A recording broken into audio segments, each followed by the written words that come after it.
మంచి సంబంధం అంటే ఏంటి రమణారావు గారు? ఏంటి మంచి సంబంధం కొన్న అది వెంటనే చేసేస్తాడంట ఉండండి. బాగా చూసుకున్న వాళ్ళుగా ఎలా చూసుకుంటా అంటే ఫస్ట్ ఎదురు కట్నం ఎంత ఇస్తాడన్నది లెక్క తేలుస్తారు. తర్వాత ఆస్తి ఎంత ఉందన్నది చూస్తారు. అప్పుడు అప్పుల్లో ఉన్నారు, ఇప్పుడు అప్పులు ఏమైనా ఉన్నాయా? ఇప్పుడేం అప్పులు లేవు. ఎంత దాచిపెట్టారు? దాచిపెట్టలేదు మేడం. పిల్లకి మరి స్త్రీధనం ఇవ్వాలి కదా, ఏదైనా ఇచ్చి పంపించాలిగా. ఆడు ఆడు ఎట్లాంటి వాడు వస్తాడో తెలియదు, తన్ని తరిమేస్తాడు, లేకపోతే రోడ్డు మీద పడేస్తాడు, లేకపోతే అదనపు కట్నం అనేది హెరాస్ చేస్తాడు. పిల్లకి ఏమి ఇచ్చి పంపిస్తారు చెప్పండి? ఏమి ఇస్తాం మేడం, చేతిలో ఏం నేను స్టిల్ ఇప్పటికీ మీకు ఆ పిల్ల ఎందుకు కావాలంటే అమ్మకానికి కావాలి. నడుపుకునే తాగుడికి వాటికి అయినా సరిపోతాయి. అమ్మ ఇక్కడ పెళ్లిళ్ళు చేయటం కాదు రోజా గారు, అతను తాగుడికి ఫస్ట్ ట్రీట్మెంట్ ఇవ్వండి. అప్పుడు ఏ డబ్బులు అవసరం ఉండో, అప్పుల పాలు అవరు, ఇలా ఆడపిల్లల గొంతులు కోయరు. మీరు నువ్వేం చేస్తావమ్మా? పిల్లల పని ఇంట్లో చేస్తాను కూర్చో పని చేస్తావా? ఫోన్లే సార్, ఇద్దరు వర్షన్ విన్నారు కదా సార్, మీరేమంటారు? మేడం ఇప్పుడు అంటే ఇక్కడ ఫస్ట్ స్టార్టింగ్ నేను ఏమనుకున్నానంటే, అసలు ఈ అమ్మాయి ఎందుకు ఇంత మగజాతి మీద ఇంత అసహ్యం కలుగుతుంది అనేటటువంటి అంశాల్లో పోనీ ఎవరో ప్రేమికుడు ఎవడో మోసం చేశాడు, బాయ్ ఫ్రెండ్ ఎవడో ఇబ్బంది పెట్టాడు, క్లాస్ టీచర్ ఏదో చిన్నప్పుడు సెక్షువల్ అబ్యూస్ చేశాడు, ఇలాంటి సహజసిద్ధంగా మనం చూస్తుంటాం. లేదంటే కుటుంబ సభ్యుల్లోనే చిన్నప్పుడు ఎవరన్నా కుటుంబ సభ్యులు మగవాళ్ళు ఎవరన్నా కూడా చెడుగా ప్రవర్తించారు అనేటటువంటి అంశంతో సహజంగా ఆడపిల్లలు చిన్నప్పటి నుంచి జరిగే సెక్షువల్ అబ్యూస్ వల్ల మగవాళ్ళంటే అసహ్యం కలగటం, లేదంటే పెళ్ళి అంటేనే అసహ్యం కలగటం, లేదంటే పెళ్లి చేసుకున్నా కూడా వచ్చినటువంటి భర్తతో శారీరకంగా కలవకపోవటం అనేది సర్వసహజంగా ట్రామా ఆఫ్ ద చైల్డ్హుడ్ అని అంటూ ఉంటాం. కానీ అక్కడ ఏమీ లేనప్పుడు ఒక ఆడపిల్ల ఇంత బల్ల గుద్ది ఈరోజు ఒక పెళ్లిలోంచి పారిపోయి వచ్చి, అంటే పెళ్లి జరిగిన తర్వాత సంసారం చేయకుండా పారిపోయి వచ్చినటువంటి ఆడపిల్ల 7 సంవత్సరాల పాటు కుటుంబం మొత్తం అందరి నుంచి దూరం ఉండి ఈరోజు తిరిగి వాళ్ళని మిస్ అవటం కాకుండా, హోమ్ సిక్ అవటం కాకుండా, మిస్ అవటం కాకుండా, నా తల్లిదండ్రులు నాకు లేకపోతే ఎలా, నా కుటుంబం అంటే నాకు లేకపోతే ఎలా అనే మాట అనకుండా ఎదురుగా ఆ అమ్మాయి వాళ్ళ మీదే కేసు పెట్టేటటువంటి పరిస్థితి వచ్చింది అంటే కనుక దాంట్లో అంటే ఆ 6 months ఎందుకు నేను ఇందాక టైం ఫ్రేమ్ అడిగానంటే, ఏమైందమ్మా ఎంత టైం పట్టిందని. ఒకప్పుడు లేదు సార్ 3 రోజుల క్రితం నేను నో చెప్పాను, 3 రోజుల తర్వాత ఎస్ చెప్పానంటే కనుక ఖచ్చితంగా ఈరోజు మనం లక్ష్మిని నిలదీయాలి.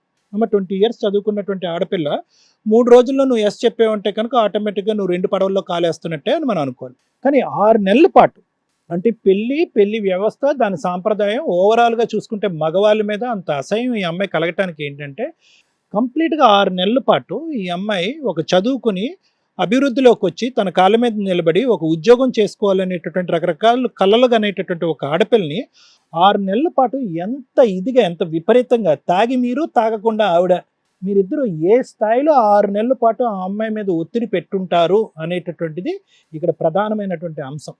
రెండోది ఏంటంటే, ఎక్కడా కూడా అమ్మాయికి పెళ్ళంటే ఇష్టమా, వచ్చేటటువంటి మగాడంటే ఇష్టమా, మావయ్యని చిన్నప్పటి నుంచి అన్నయ్యలా చూసిందా, పెద్దనాన్నలా చూసిందా, తండ్రి లెక్క చూసిందా అనేటటువంటి లెక్క లేకుండా కళ్ళెదురుగుంటా మావయ్య ఒక్కడే నీకు ఉన్నటువంటి ఏకైక చాయిస్, ఈ చాయిస్ తప్ప నీకు ఇంకో చాయిస్ లేదు, ఇదే వన్స్ అండ్ ఫర్ ఆల్ అని చేసేటటువంటి మీ యొక్క తల్లిదండ్రుల యొక్క ఆలోచన శైలి మీద ఆ అమ్మాయికి ఒక అసహ్యం కలగటం అనేటటువంటిది సమంజసమే, దాన్ని వ్యతిరేకించవలసినటువంటి అవసరం లేదు.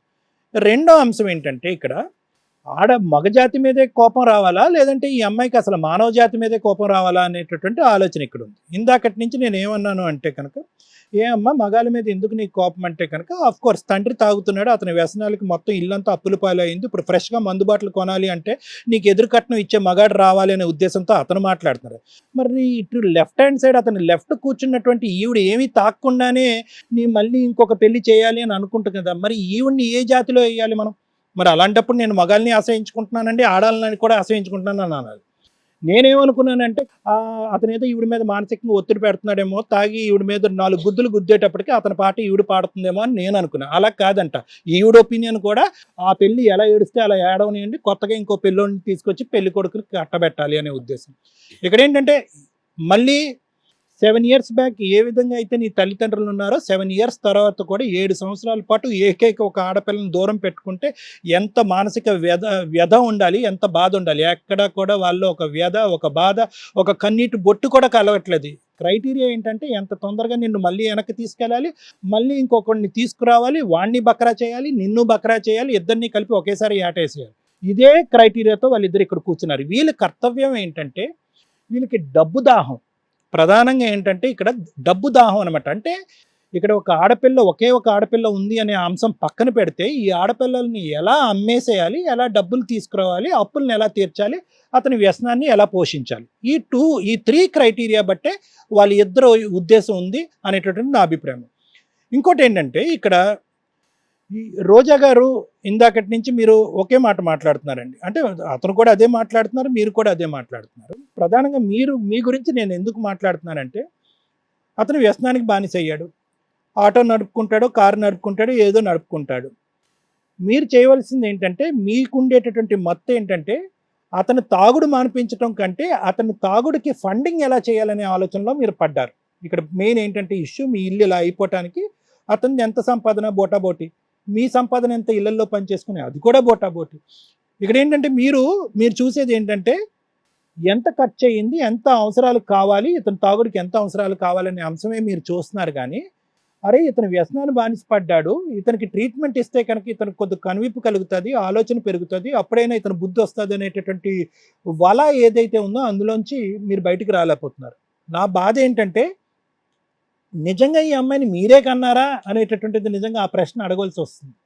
ఆ అమ్మాయిని స్టార్టింగ్లో అంత ఇబ్బంది పెట్టి మీరు చేసినటువంటి తప్పు మళ్ళీ తిరిగి 7 సంవత్సరాల పాటు ఏమీ ఒక లెక్కపత్రం లేకుండా మళ్ళీ మీరు చేయడానికి రెడీ అవుతున్నారు అంటే అసలు మీ అమ్మాయేనా అనేటటువంటి ప్రశ్న నాకు వస్తుంది. ఇది one side of the coin. The other side of the coin ఏంటంటే, ఇంకో సైడ్ ఆఫ్ ది కాయిన్ ఏంటంటే, ఆ అమ్మాయి ఏం బాధపడింది అనేటటువంటిది మీరు ఇక్కడ చూడట్లే. ఆ అబ్బాయి ఎవరికైతే కనుక ఏ పాపం ఎరగనటువంటి మీ తమ్ముడు ఉన్నాడో, అతను కూడా మీ రక్తం ఒకే కుటుంబానికి చెందినటువంటి అబ్బాయి, ఆ అబ్బాయి ఈరోజు ఎంత డిప్రెషన్లో ఉండుంటాడు. చేయనటువంటి తప్పుకి ఈరోజు ఆ అబ్బాయి శిక్ష అనుభవిస్తున్నాడు కదా. ఈరోజు ఆ అబ్బాయి డివోర్స్ అయినటువంటి ఒక వ్యక్తికి ఇలా నిలబడ్డాడు కదా. మళ్ళీ ఎటువంటి సంబంధం వస్తుందో మనకు తెలియదు కదా. సో ఇక్కడ ఏంటంటే ఆ అబ్బాయి యొక్క జీవితాన్ని నాశనం చేశారు, ఇక్కడ కన్న కూతురు జీవితాన్ని నాశనం చేశారు, మళ్ళీ ఈ అమ్మాయిని నిలబెట్టి ఇంకొక వ్యక్తిని తీసుకొచ్చి మళ్ళీ కట్టబెట్టి అతని జీవితాన్ని నాశనం చేసేదానికి ప్రయత్నం చేస్తారు. సో ఇక్కడ కావాల్సింది ఏంటంటే ప్రధానంగా ఒకటే అమ్మ. ఆ అమ్మాయి మీ మీద నేను కేసు పెట్టాలండి అనేటటువంటి ఆలోచనతో వచ్చింది. అంటే ఏ స్థాయిలో అమ్మాయి లోపల రగిలిపోతుంది అన్నది మీరు ఒకసారి ఆలోచించుకోండి. కేసు పెట్టాలి.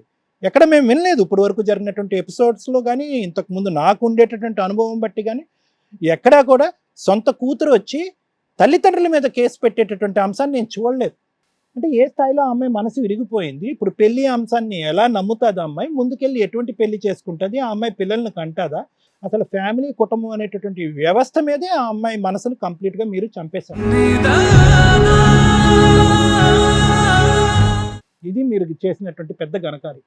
కాబట్టి ఏంటంటే ఏదైతే ఆ అమ్మాయి బాధతో ఈరోజు వచ్చి ఆ బాధను మనకి మేడం గారికి పంచుకోవడానికి ట్రై చేస్తుందో, మాకు చెప్పడానికి ట్రై చేస్తుందో, ఆ అమ్మాయి ఆలోచనని మేము పూర్తిగా సమర్థిస్తున్నాం.